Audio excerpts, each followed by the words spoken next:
Welcome to Arif uncensored, जहां हम career की असली बातें करते हैं। नो फेक मोटिवेशन, नो बकवास, सिर्फ सक्सेस और स्ट्रगल की रियल कहानियां। आज हमारे साथ चार्टर्ड प्रोफेशनल अकाउंटेंट यानी सीपीए मिस्टर शाहिद करमात जी बैठे हैं। तो Shahid ji, welcome to Arif uncensored. Shahid ji, थोड़ा सा अपने ब्रीफ बैकग्राउंड के बारे में बताइए। आप कहाँ से आए, कितने साल से कनाडा में हैं, क्या पढ़ाई की और आप सीपीए अकाउंटिंग प्रोफेशन में कैसे आए। Thank you very much. First of all तो मैं आपका शुक्रिया अदा करता हूँ आरब भाई और अनसेंसर ब्रॉडकास्ट की टीम का कि उन्होंने मुझे मौका दिया कि मैं आके अपने थैंक यू। बारे में कुछ आपसे अर्ज़ करूँ। तो इनिशियली जो मैं आया था तो मैं तो आया एज ए स्टूडेंट। 2005 की मैं बात कर रहा हूँ। पाकिस्तान से मैं मास्टर डिग्री होल्डर था, M.Com plus MSc computer sciences. तो जब यहाँ पे आए तो जैसे ही शुरू में आते हैं तो कहते हैं कि पाकिस्तानी क्वालिफ़िकेशन जो है वो इक्विवेलेंट नहीं है नहीं कनेडियन है। की। तो मैंने फिर एवेल्यूशन करवाई। उस वक्त सीजीए होता था, सर्टिफाइड जनरल अकाउंटेंट। जी। तो उन्होंने मुझे काफ़ी सारी एग्जाम्पशंस दे दी और तकरीबन कह लें कि 6 कंप्लीट कोर्सेज, जिसको हम फुल कोर्सेज कहते हैं, एक हाफ कोर्स दिया कि ये करो। तो then you can go for final examination for the certified general accountant CGA. तो मैंने स्टार्ट किया नेट से एडमिंटन। तो वन बाय वन कोर्सेज लेना शुरू किए। तो थोड़ा कह लें मैं बैकग्राउंड भी रखता था अकाउंटिंग में, टीचिंग के तौर पे यूनिवर्सिटी ऑफ द पंजाब। और मेरा मास्टर डिग्री भी थी, बीकॉम भी था पाकिस्तान में, जो अकाउंटिंग में ही था, कॉमर्स में। तो टीचिंग भी मैंने ऑडिटिंग, अकाउंटिंग और फाइनेंस में की। तो वो थोड़ा कह लें कि एज मिल गया कि यहाँ आके जब कोर्सेज किए तो उसको कह लें आप 60% नॉलेज वाज ऑलरेडी देयर। बाकी थोड़ा सा फ्रेश अप हुए, कोर्सेज किए। तो मैंने कह लें तकरीबन शुरू के ही तकरीबन 15 माह में सारे कोर्सेज कंप्लीट कर लिए। जो फाइनल मेरे 2 कोर्सेज रह गए तो कुछ वजूहत की वजह से मैं पाकिस्तान चला गया। फिर मैं जब वापस आया तो मैंने दोनों कोर्सेज कंप्लीट किए और 2009 में मुझे सर्टिफाइड जनरल अकाउंटेंट का डेजिग्नेशन मिल गया। और फिर वही चीज़ कि जब आपके पास क्वालिफिकेशन आ जाती है तो एक्सपीरियंस भी चाहिए होता है। तो शुरू में मैंने जब आया एज ए स्टूडेंट तो public accounting and tax services से मैंने पार्ट टाइम जॉब का आगाज़ किया, क्योंकि मैं टीचर था पाकिस्तान में यूनिवर्सिटी, तो मेरे पास तो ऑफिस एक्सपीरियंस था ही नहीं। तो वहाँ से मैंने ये कह लें कि book keeping, personal tax return, corporate tax return, ये सारा स्टार्ट किया। और that was just learning for my career and that help me a lot. उसके बाद कह लें फिर ग्रेजुअली जब आप आते हैं प्रोफेशन के अंदर तो आपको थोड़ा सा इंडस्ट्री का भी एक्सपीरियंस लेना पड़ता है। तो जब मैंने क्वालिफाई कर लिया सीपीए या सीपीए तो खैर कह लें 2015 में मुझे मिला, क्योंकि हमारी बॉडीज़ मर्ज हो गई। 3 बॉडीज़ होती थी पहले, सीएमए, सीजी और सीए। तो तीनों मर्ज होकर बन गई सीपीए, चार्टर्ड प्रोफेशनल अकाउंटेंट। तो मैंने थोड़ा इंडस्ट्री का एक्सपीरियंस गेन करने के लिए एडमिंटन से निकला तो मैं लैकला बीच चला गया। तो वहाँ पे मैं तकरीबन कह लें कि छोटा सा टाउन है, तकरीबन 800-900 की आबादी है। तो मैंने वहाँ पे तकरीबन 2.5 साल काम किया 2 मुख्तलिफ ऑर्गेनाइजेशन के अंदर। और वो मेरे कह लें कि that gave me an edge. जैसे अब जब हम आते हैं तो हम कहते हैं कि आपके पास कनेडियन एक्सपीरियंस नहीं है। तो एक तो मेरा कह लें कि पब्लिक अकाउंटिंग एक्सपीरियंस था एडमिंटन में, कुछ उसकी वजह से मुझे लैक्लाविश में जॉब मिली। और लैक्लाविश में मैंने 2 ऑर्गेनाइजेशंस के अंदर काम किया, बोल डेवलपमेंट, फिर मैंने अल्पैक के अंदर काम किया। तो उससे मुझे फिर इंडस्ट्री का एक्सपीरियंस मिल गया। तो 2.5 साल वहाँ से काम करने के बाद मैं दोबारा एडमिंटन मूव हो गया। और एडमिंटन जब मूव हुआ तो फिर मैंने अप्लाई करना शुरू किया for different kind of jobs. अपना बिजनेस भी खोला 2010 में, और साथ मुझे मुझे बड़ा गवर्नमेंट की जॉब भी मिल गई। तो that's how I started my career.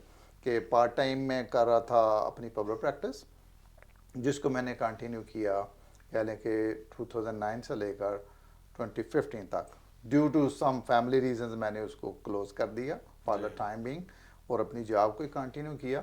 लेकिन कह लें कि 2014 से फिर मैं अब दोबारा पब्लिक प्रैक्टिस में फुल फ्लैज आ गया हूँ कि एक्सलेंट। उसको मैंने प्रमोट करना है अपने बिजनेस को। तो जो न्यू कमर्स हैं जो इस इंडस्ट्री में आना चाहते हैं और जो पाकिस्तान या इंडिया से आते हैं लोग, वो थोड़ा बहुत बैकग्राउंड लेके आते हैं या यहाँ पे इस प्रोफेशन में आना चाहते हैं, तो एक थोड़ा सा एजुकेशन रिक्वायरमेंट क्या है वहाँ और यहाँ में, हल्का सा एक फ़र्क क्या है, ये थोड़ा सा बता दीजिए।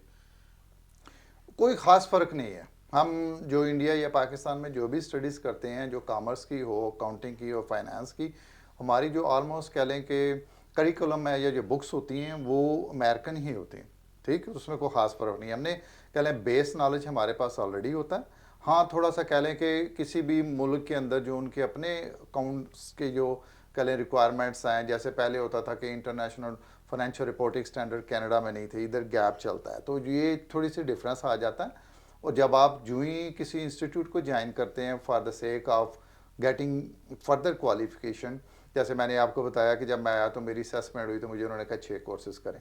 उन 6 कोर्सेज जो फुल कोर्सेज थे, एक हाफ कोर्स था। तो उन 6 कोर्सेज में हाँ मुझे ये ज़रूर एक्सपीरियंस हुआ कि हमारा एजुकेशन का जो स्टैंडर्ड है वो कनाडा के अंदर it's little bit different than the entire world. Okay. इसीलिए हम कहते हैं कि नॉर्थ अमेरिका की qualification is a higher qualification.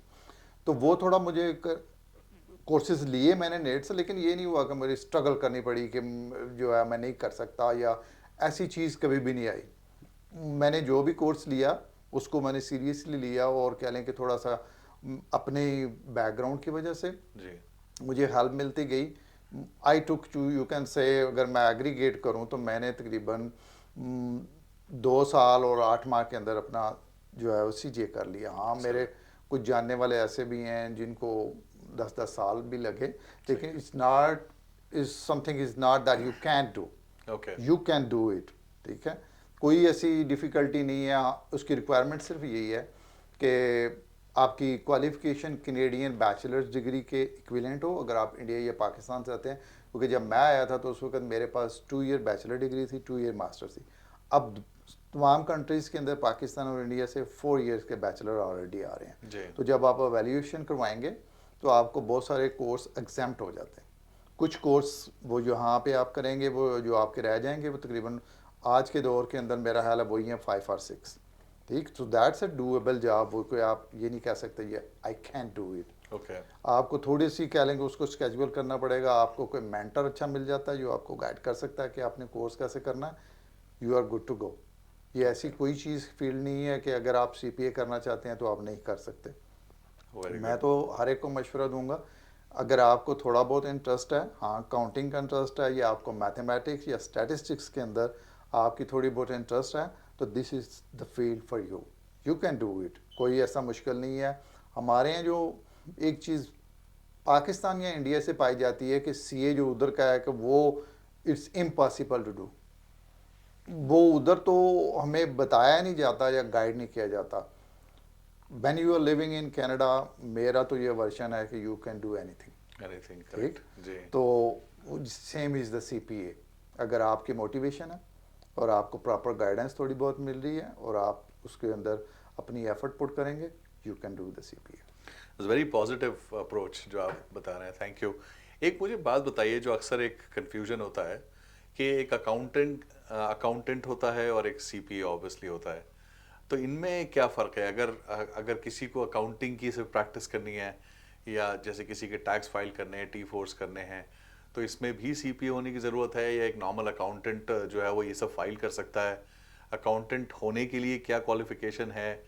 और CPA की तो आपने लगभग बता दी है, तो इन दोनों में थोड़ा सा एक फ़र्क बता दें। और अकाउंटेंट होने के लिए कोई स्पेसिफिक चीज़ें ज़रूरी हैं, या एक नॉर्मल कॉमर्स बैकग्राउंड का या थोड़ा बहुत एक्सपीरियंस का बंदा जो है वो अकाउंटिंग कर सकता है? देखिए ये दो चीज़ें हैं। एक तो आपने जैसे पूछा कि अकाउंटेंट कोई भी हो सकता है। जी। आपके पास थोड़ी सी क्वालिफिकेशन है, चाहे BCom है, चाहे M.Com है या MBA है, आप अकाउंटेंट बन सकते हैं यहाँ पे भी, प्राइवेट सेक्टर में भी, गवर्नमेंट सेक्टर में भी। लेकिन आप अगर उसमें 2 लेवल आ जाएंगे जो मैं आपको डिफाइन करने लूँ। एक लेवल तो है कि आपके पास सर्टिफिकेशन नहीं है, जैसे chartered professional accountant is a requirement to be a professional accountant in Canada. उसमें राइट्स का फ़र्क है।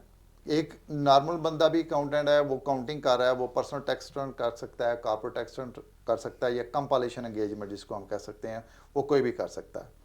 अल्बर्टा ने जो हमारा प्रोफेशनल एक्ट पास किया उसके तहत इसके ऊपर कोई कदम नहीं है कि कोई नहीं कर सकता। लेकिन कुछ ऐसी चीज़ें हैं जो डिफ़ाइन करती हैं कि एक आम अकाउंटेंट और एक CPA में डिफ़र कैसे करता है। कि एक रिव्यू एंगेजमेंट है कि अगर आपके पास फाइनेंशियल आए हैं तो वो कोई आपको फाइनेंशियल इंस्टीट्यूशन से, फॉर एग्जांपल बैंक है या कोई और फाइनेंशियल इंस्टीट्यूशन, कहता है कि इसको आप रिव्यू करवा के लाएं, तो that's not an ordinary accountant, that has to be a chartered professional accountant. Secondly, अगर फॉर एग्जांपल एक छोटा बिजनेस है, स्मॉल बिजनेस कॉरपोरेशन है, कि जिसको हम कैनेडियन कंट्रोल प्राइवेट कॉरपोरेशन भी कहते हैं, उन्होंने बैंक से लोन लिया हुआ, तो बैंक जो आप फाइनेंशियल जमा करवाएंगे वो आम अकाउंटेंट के, अगर आपका लोन नहीं है तो दे आर नॉट बोदरिंग, लेकिन आपने बैंक से लोन लिया हो तो bank will put A restriction कि आप जो फाइनेंशियल लेके आए वो सर्टिफाइड चार्टर्ड अकाउंटेंट या CPA के सर्टिफाइड हो।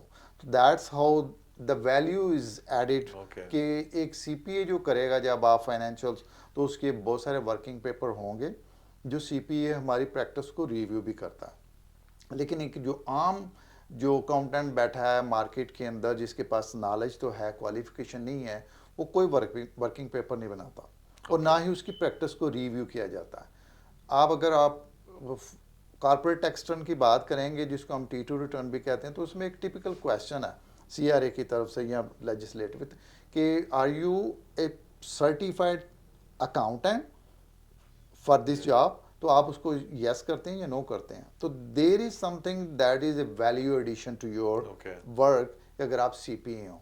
तो मैं ये आपको बता रहा था कि personal tax turn, corporate tax turn और कंपाइलेशन की या बुक कीपिंग के लिए आपको कोई CPA नहीं चाहिए। अगर आपके पास BCom है, एक्सपीरियंस है, you can open your business. हाँ, अगर आप हायर लेवल पे जाना चाहते हैं तो इसी तरह क्लाइंट भी आपके पास वैसे ही आते हैं। एक ऐसा क्लाइंट है थोड़ा सा सोफिस्टिकेटेड, मैं क्लाइंट जिसको कहूँगा कि वो चाहता है कि मैं किसी प्रोफेशनल से ही अपना काम करवाऊँगा, तो उसके अंदर पहले से एक चीज़ पाई जाती है कि he wants to go a professional one, तो वो जाएगा CPA के पास। CPA और दूसरे अकाउंटेंट में क्या दूसरा डिफरेंस आएगा, थोड़ी सा फ़ी डिफरेंस आ जाएगा। कि एक आम अकाउंटेंट है, वो काम हो सकता है कि एक निसफ वैल्यू पे करे, जो एक CPA की फ़ी है वो उसके ऊपर वो ज़्यादा लेगा, तो दैट्स अनदर डिफरेंस। बाकी आप कर सकते हैं, अगर आपके पास नॉलेज है, एक्सपीरियंस है, तो you can be an accountant. आपने देखा होगा कैलगरी के अंदर ही बहुत सारे अकाउंटेंट हैं जो सर्टिफाइड नहीं है, लेकिन वो अपना बड़ा अच्छा सक्सेसफुल बिजनेस रन कर रहे हैं। सिर्फ थोड़ा सा फ़र्क आ जाता है वैल्यू एडिशन का, कि एक CPA जब आपको अपने फाइनेंशियल देता है तो उसके ऊपर फाइनेंशियल इंस्टीट्यूशन, CRA या इस तरह के अदारे हैं, वो ज़्यादा ट्रस्ट करते हैं as compare to prepared by a small accountant which is not a certified accountant. Okay, I understand. थोड़ा सा इनकी लाइवलीहुड कैसे चलती है? एक अकाउंटेंट है, एक CPA है, तो इनका कमीशन या इंसेंटिव या रेम्यूनरेशन हम कैसे कैलकुलेट कर सकते हैं? अगर कोई फॉर एग्जांपल अकाउंटेंट बनना चाहे या इस इंडस्ट्री में नया है तो आना चाहे, तो वो क्या एक्सपेक्ट कर सकता है कि विद जॉब करके या विद बिजनेस करके वो कितना एक अप्रॉक्सीमेटली इनकम जनरेट कर सकता है? बहुत अच्छा सवाल है आपका, क्योंकि यही हमारा मोटिव होता है कि मैंने अगर बिज़नेस करना है या क्वालिफिकेशन लेनी है तो एंड रिज़ल्ट उसका क्या आना चाहिए। तो सिंपल मैं आपको ये बता देता हूँ कि अगर आपसे for example you are going to coming into a accounting business, लेकिन आप एक सर्टिफाइड नहीं है, मैं दोनों को डिफाइन करूँगा कि आप आते हैं बिजनेस के अंदर, तो ये तो पहले तो ये आपने ये देखना है कि आप किस टाइम पे बिजनेस के अंदर आ रहे हैं। जैसे हमारे यहाँ टैक्स सीजन चलता है फरवरी से लेके जून तक, ठीक, इसको हम कहते हैं टैक्स सीजन। तो उसके अंदर वो आके अगर बिजनेस खोलता है तो उसको इनिशियली पर्सनल टैक्स टर्न के ऊपर काम पे वो करे, जो इंडिविजुअल्स के होते हैं, जिसको हम T1 जनरल भी कहते हैं, पर्सनल टैक्स टर्न भी कहते हैं। तो उससे उसका वो नॉलेज भी आएगा और उसकी क्लाइंटेल भी बनेगी, फिर उसी से उसके कॉर्पोरेट क्लाइंट्स भी आएंगे। अगर आप अच्छे वक्त में मार्केट में आते हैं, जैसे मैं अभी डिफाइन किया कि टैक्स सीजन के अंदर आ गए हैं, तो you can easily make, in my opinion, कि आपके जो ऑपरेटिंग कास्ट हैं वो तो आप पहले महीने से निकालना शुरू हो जाएंगे।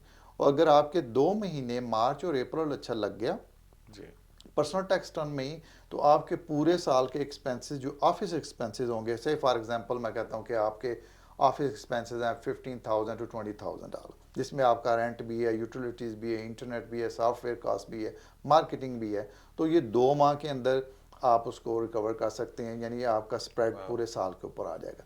फिर आप बैठे हैं, जो आपके पास पर्सनल टैक्स के क्लाइंट आते हैं वही आपके कॉर्पोरेट टैक्स के क्लाइंट भी होते हैं, क्योंकि उन्होंने कॉर्पोरेट टैक्स भी खुलाना होता है जिसने अगर कंपनी खोली है। तो देन यू आर ग्रोइंग। तो अगर आपका पहला साल है, अगर आपके पास डेजिग्नेशन नहीं है, तो my rough estimate is that you can easily generate revenue of 30K to 40K। अच्छा, ये पूरा इस साल का बता रहे हैं 30 से या 40,000 हाँ लगभग। जी, ये फर्स्ट ईयर का है अगर फर्स्ट कोई इस ईयर का। प्रोफेशन में आता है हाँ जी, तो। और फिर ग्रेजुअली ग्रेजुअली इंक्रीज हो। Next year probably you can grow, आपका रेवेन्यू डबल हो जाएगा। जैसे मैं आपको बता रहा हूँ, अगर पहले 30 से 40K पहले साल में है तो आपका डेफिनेटली सेकंड ईयर में 70 से 80K हो जाएगा। फिर उसके ऊपर आपकी एडवर्टीजमेंट है, पर्सनल स्किल्स हैं, कॉन्टैक्ट्स हैं, अगर वो आप यूटिलाइज करेंगे तो 100K से भी ऊपर आप चले जाएंगे। ठीक है, एक्सीलेंट। मार्केट के अंदर ऐसे भी अकाउंटेंट बैठे हैं जिनके पास कोई CPA की डिग्री नहीं है, इधर नॉर्थ ईस्ट में ही है, जी। नॉर्थ ईस्ट कैलगरी में, जो मोर देन 200K का रेवेन्यू जनरेट कर रहे हैं। एक्सीलेंट। वो ये नहीं है कि 1-2 साल, यानी उसके पीछे उनकी कोई सालों की 10-12 मेहनत साल होगी। की मेहनत है, लेकिन दे आर डूइंग इट। तो वो Excellent. एक देख लें एग्जांपल है कि आपके लिए प्रोफेशनल क्वालिफिकेशन ना भी हो, लेकिन आपके पास एक्सपीरियंस हो, आपकी सर्विसेज अच्छी हैं, क्लाइंटल अच्छी है, तो देन यू कैन ग्रो। ठीक है। एक तो आपने जॉब के बारे में बता दिया, एक आइडिया दिया। अब जो खुद बिजनेस करना चाहते हैं तो एक ऑपरेटिंग कॉस्ट का ब्रेकअप क्या होता है, और इसमें कोई सॉफ्टवेयर जैसे मैंने सुना है कि यूज़ होते हैं, तो इनमें कौन से सॉफ्टवेयर होते हैं, और उसकी ईयरली फीस क्या होती है, और उसमें कोई लाइसेंस बेस्ड होते हैं या वन टाइम परचेज होते हैं, कैसे होते हैं, थोड़ा सा इसके बारे में। हमारी जो काउंटिंग के अंदर अगर आपके देखें, ऑपरेटिंग कास्ट में रेंटल है मेन, जी। उसके बाद आपकी इंटरनेट है, और उसके बाद जो मेन कास्ट है वो सॉफ्टवेयर कास्ट ही है। जैसे मैं आपको बताता हूँ कि मेजर अकाउंटिंग सॉफ्टवेयर जो सारे अकाउंटेंट यूज़ कर रहे हैं, सेज 50 है, ठीक, और दूसरा क्विक बुक्स है। जी। इनकी कास्ट अमूमन जो अकाउंटेंट को पड़ती है तो वो तो अपना लेगा अकाउंटेंट एडिशन।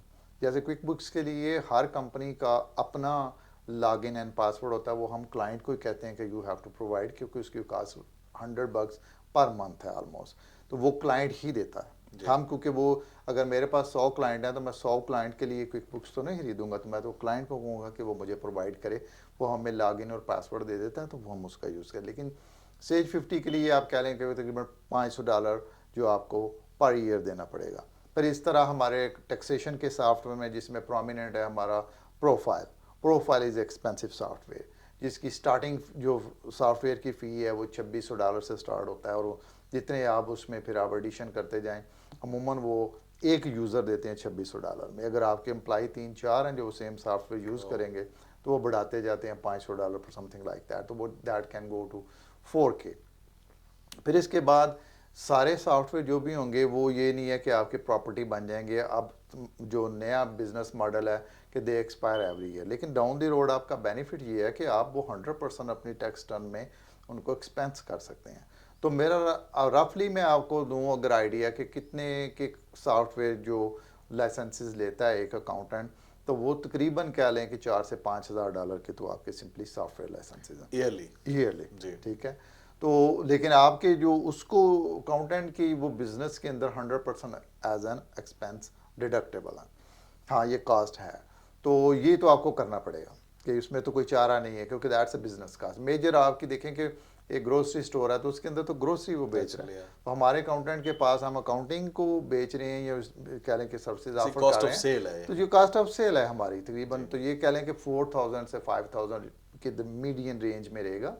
और अगर कोई प्रोफेशनल है, जैसे जैसे मैं हूँ, CPA के सॉफ्टवेयर लेगा तो उसकी कास्ट तकरीबन $7,000 से 10,000 है, क्योंकि वो सोफिस्टिकेटेड सॉफ्टवेयर लेगा, जैसे केसवेयर है, फिर आपको CPA की फ़ीस देनी पड़ेगी, तो वो तकरीबन कह लें कि $10,000 पर ईयर के करीब कास्ट है। लेकिन एक नॉर्मल जो अकाउंटेंट है जो CPA नहीं है, उसकी प्रोफेशनल रिक्वायरमेंट नहीं है, उसने प्रोफेशनल फ़ीस भी नहीं देनी, सॉफ्टवेयर भी वो वाले नहीं लेगा जो, तो उसकी कास्ट में आपको बता दिया कि वो तकरीबन $4,000 to $5,000। ओके।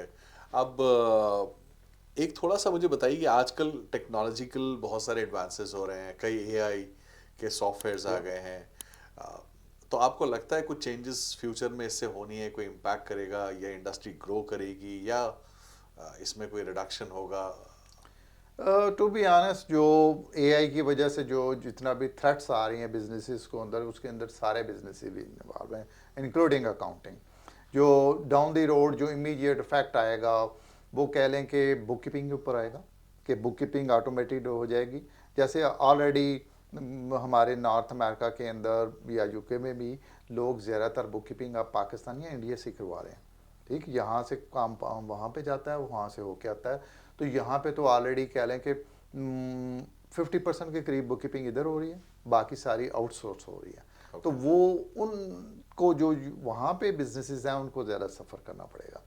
लेकिन जो प्रोफेशनल अकाउंटेंट है उसके लिए इतना ज़्यादा एआई का थ्रेट नहीं है। उसको हो सकता है कि वो एआई फैसिलिटेट करे अपने प्रोफेशन को रन करने के लिए, कि वो अगर कोई भी काम करना चाहता जिसके अंदर वो कहता है कि पहले 4 घंटे लगते थे तो मैं अब उसको हाफ एन आवर में करना चाहता हूँ, तो एआई विल हेल्प। लेकिन इफ से फॉर एग्जांपल टैक्स एडवाइस है, अब वो लेजिस्लेशन को देख के आपने देनी है किसी भी क्लाइंटेल को। वो डाउन द रोड हो सकता है एआई के अंदर उसकी भी एक्सपर्टीज आ जाए, लेकिन at the moment it's not there. फिर फॉर एग्जांपल मैं आपको बताता हूँ कि सीपीए के पास सर्टिफिकेशन है, वो फाइनेंशियल बनाता है, वो अपने सिग्नेचर करके सर्टिफिकेट करके किसी को बैंक को जमा करवाता है। अगर एआई वो बना तो सकता है, लेकिन उसको सर्टिफाई नहीं कर सकता। वो आपको किसी प्रोफेशनल के पास ही जाना पड़ेगा जिसके ऊपर बैंक डिपेंडेंट होगा। कि आपके फॉर एग्जांपल फाइनेंशियल है, तो आप घर से उसको एआई में जनरेट तो कर लेंगे, लेकिन बैंक के पास ले जाएंगे, they are not going to accept it.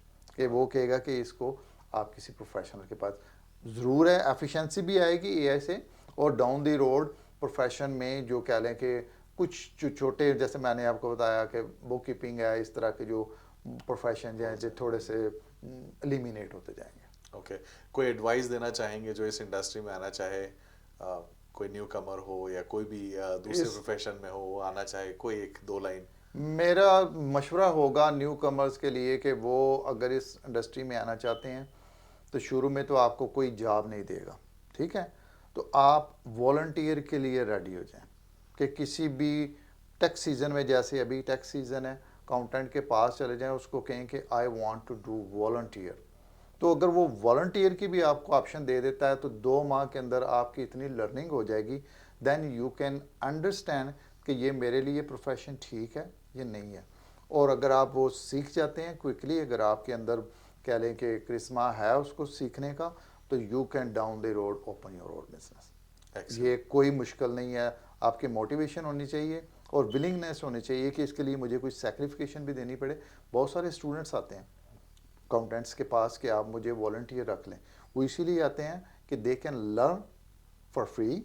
Accountant को भी हेल्प हो रही है और उसको भी हेल्प हो रही है। और अमूमन होता ही है कि जब आप थोड़ा किसी के पास जाके काम करते हैं तो वो ये नहीं होता कि वो आपसे फ्री काम ही करवाता है, क्योंकि आप जब जाएंगे, अगर मेरा तो फार्मूला ये है कि अगर आपको कोई काम के ऊपर 1 दिन के लिए खड़ा होने के लिए मौका दे तो second day your job is done.